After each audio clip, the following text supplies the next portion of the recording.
In 1984, the largest sneaker company in America was not Nike. It was a brand most people today barely remember was ever on top. Reebok, a company that made ballet soft shoes for aerobics classes, had quietly become bigger than Nike. And Nike, the company that once defined the running boom of the 1970s, was starting to look like yesterday's idea. Executives were nervous, sales had stalled, the market had shifted, and Nike had not shifted with it. Somewhere inside Nike's Oregon headquarters, a decision was being made that nobody could have predicted would work. It involved a rookie basketball player nobody was sure would even be great. It involved a marketing budget so small it was almost an afterthought. And it involved a gamble so unusual that Nike's own leadership argued about whether to make it at all.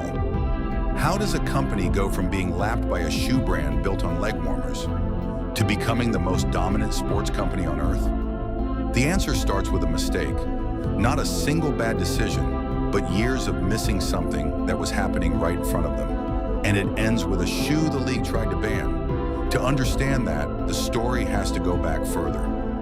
Back to a jogging track in Oregon, and two men who didn't set out to build an empire at all. Phil Knight was a middle-distance runner at the University of Oregon. His coach was a man named Bill Bowerman, a fanatic about footwear, who was constantly tinkering with shoe designs, trying to shave fractions of a second and ounces of weight off what athletes wore on their feet. Knight had an idea. Japanese-made running shoes were cheaper and better made than the European brands that dominated the American market. In 1964, Knight and Bowerman started a small company to import them, calling it Blue Ribbon Sports. For years, it was barely more than a side hustle. Knight sold shoes out of the trunk of his car at track meets, driving from one meet to the next with boxes stacked in the back. There was no headquarters. There was no brand identity. There was just a runner who believed footwear could be better and a coach obsessed with proving it. But the partnership with the Japanese manufacturer eventually broke down, and Knight and Bowerman needed their own brand, their own name, their own identity to sell under. In 1971, that brand got a name, Nike, after the Greek goddess of victory. Around the same time, legend has it, Bowerman poured liquid rubber into his wife's waffle iron, trying to create a better outsole, one with more traction and less weight than anything on the market. The kitchen appliance was ruined. The waffle sole became one of Nike's early signatures. It was scrappy. It was improvised.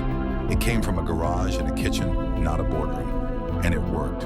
Through the 1970s, Nike rode the American jogging boom to extraordinary growth, becoming the top athletic shoe company in the United States by the end of the decade, and going public in 1980. For a while, it seemed unstoppable. Then the ground shifted. While Nike was focused on runners, a very different kind of fitness craze was exploding in gyms and living rooms across America. Aerobics. Women in leotards and leg warmers were flooding into studios, following instructors through routines set to music. It was a cultural phenomenon, and Nike had almost nothing built for it. Reebok did. Reebok's Freestyle, a soft, stylish shoe designed for aerobics, launched in the early 1980s and became a sensation. It was marketed as fashion as much as function, and it did not just sell to athletes. It sold to millions of people who had never thought of themselves as athletes at all. Women filling gyms and living rooms, following instructors through choreographed routines set to music. Reebok's growth was staggering. In just a handful of years, the company's annual sales climbed from a few $1 million to well over $1 billion. By the mid-1980s, Reebok had done the unthinkable. It overtook Nike as the largest athletic footwear company in the United States. Reebok went public in 1985. It acquired other brands, expanding into hiking boots and casual shoes, building an empire that, for a moment, looked unstoppable. Nike, the brand built by runners for runners, had missed an entire cultural shift standing right in front of it. Growth slowed, momentum stalled. Inside the company, there was a growing sense that Nike had lost the thread. The company that once defined athletic footwear in America was suddenly playing catch-up to a rival built on leotards and leg warmers. It is one thing to build a company. It is another thing to watch a competitor you never saw coming past you while you were still trying to figure out what happened. Nike needed something, not a new shoe, a new story.